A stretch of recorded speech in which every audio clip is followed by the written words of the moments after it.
चाय ली।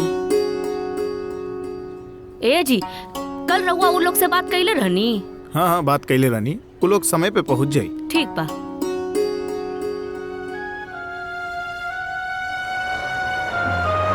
के आइल बा? लागत बबनी आ गईली।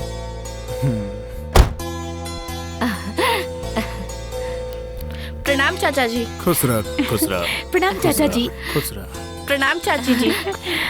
खुश रहा। प्रणाम चाची। भगवान तोनी सबके बनवले रख ले जा। आवे में कोनो तरह के इतना लोग के परेशानी तना भइला? ना चाचा जी, आराम से आ गई नहीं। पिंकी, ए पिंकी, लगता काम में फसल बाड़ी। तू सब चली जा अंदरे।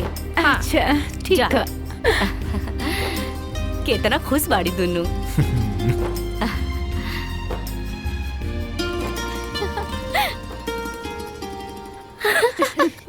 कैसन बाड़ू? ठीक बानी।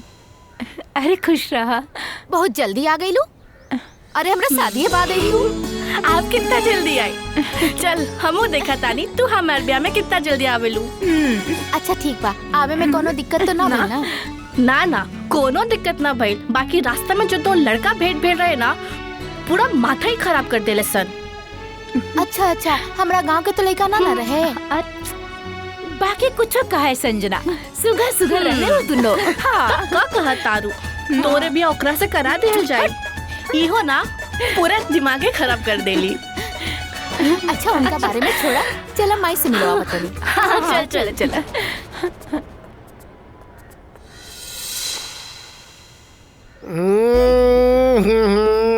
जौना दुर्दशा हो गई बारनो।